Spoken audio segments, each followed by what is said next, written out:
சிறுதானியத்தில் ரவா தோசை பண்ணலாம். நான் இப்போ காமிச்சது சோளத்தை நான் மிக்சியில் அரைச்சி தேவையான அளவுக்கு அரைச்சி எடுத்துக்கலாம். 1.5 கப் அளவுக்கு சோள மாவு ஆட் பண்ணிக்கிறேன்.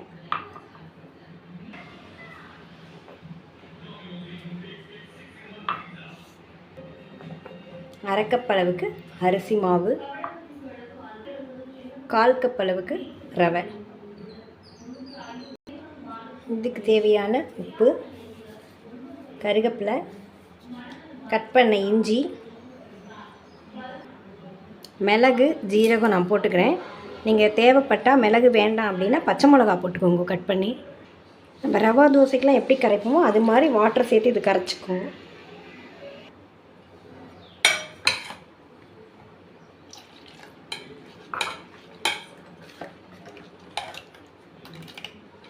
இதை ஒரு 15லேருந்து 20 நிமிஷம் அப்படியே ரெஸ்ட் விட்டு வச்சிடலாம்.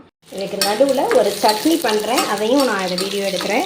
10 பல் பூண்டு, 4-5 சின்ன வெங்காயம் சேர்த்து நல்லெண்ணெயில் வதக்கின்னு இருக்கேன். இந்த கலர் வந்து மாறுற அளவுக்கு இதை வதக்கிக்கலாம். இல்லைன்னா பச்சை ஸ்மெல் வரும் பூண்டில். பூண்டு வந்து ரொம்ப ரொம்ப உடம்புக்கு நல்லது. நம்ம வந்து ரத்தத்தை வந்து சுத்திகரிக்கக்கூடிய தன்மை, அதாவது சுத்தமாக்கி தரக்கூடிய தன்மை இந்த பூண்டில் இருக்குது. சின்ன வெங்காயம் ரொம்பவே நல்லது உடம்புக்கு. டெய்லியே நம்ம இதை எடுத்துக்கிறது உடம்புக்கு ரொம்ப நல்லது. இதை நல்லா கம்ப்ளீட்டாக வதக்கிக்கிறேன். இல்லைன்னா அந்த பூண்டினுடைய வாசனை நமக்கு பிடிக்காமல் போயிடும். இந்த மாதிரி கம்ப்ளீட்டாக வதக்கி பண்ணும்போது நமக்கு ரொம்ப பிடிக்கும். சட்னியில் எந்த பச்சை வாசனை, பூண்டு வாசனை தனியாக நமக்கு தெரியாது. நல்லெண்ணெய் விட்டு வதக்கிக்கோங்க. வதங்கட்டும். இப்போ ஒரு 4 வரமிளகா 4-5 போட்டுக்கோங்க. உங்கள் காரத்துக்கு தகுந்த மாதிரி நீங்கள் போட்டுக்கோங்க. இது கூட கொஞ்சம் புளி.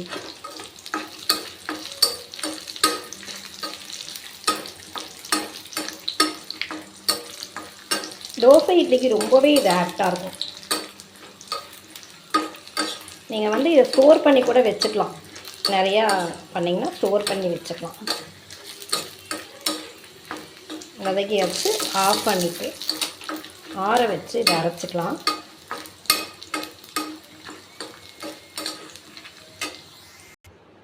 ஆறியாச்சு. இதை ஃபஸ்ட்டு தண்ணி சேர்க்காமல் அரைச்சின்ட்டு அதுக்கப்புறமா தண்ணி விட்டு அரைச்சிக்கோங்க.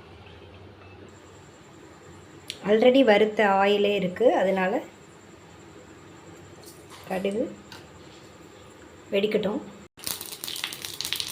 கொஞ்சம் உளுத்தம் பருப்பு, கருவேப்பிலை, இது கூட அரைச்சி கொண்டு வந்ததை ஆட் பண்ணிக்கிறேன்.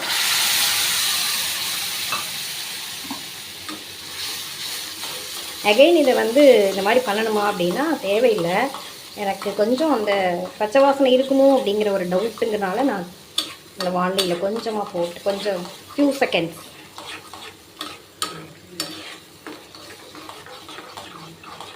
இப்படி பண்ணிக்கிறேன். நீங்கள் பண்ணணுமா அப்படின்னா அவசியம் இல்லை. சட்னியோட இந்த கடுகை எடுத்து அதில் கொட்டிக்கலாம். அவ்வளோதான், பூண்டு சட்னியும் ரெடி. இப்போ ஃபைனலாக ஆஃப் பண்ணிட்டேன். உப்பு போட்டுக்கிறேன்.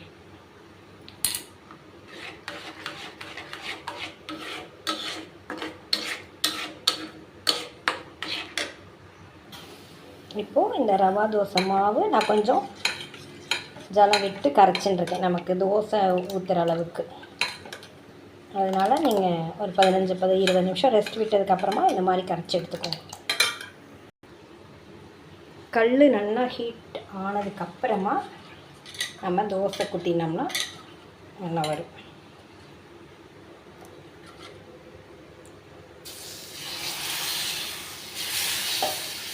இன்னுமே ஹீட் ஆகணும்.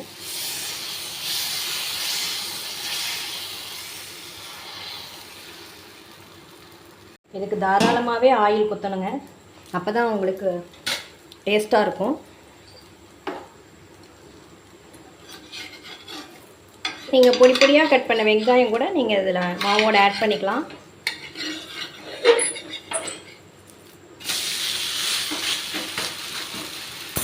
முந்திரி பருப்பு கூட ஆட் பண்ணிக்கலாம். இது நைட் டைம்னால நான் முந்திரி பருப்பு போடல. ஆனியன் வேண்டாம், ஆல்ரெடி பூண்டு சட்னி, அதனால நான் ஆனியன் இதில் போட்டுக்கல.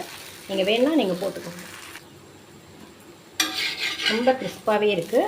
நம்ம இதுக்கு சோளத்துக்கு பதிலாக ராகி கூட இதுக்கு பதிலாக யூஸ் பண்ணிக்கலாம். அவ்வளோதான், நம்மளுடைய சிறுதானிய ரவா தோசையும் பூண்டு சட்னியும் ரெடி. தேங்க்யூ வாட்சிங். Thank you friends.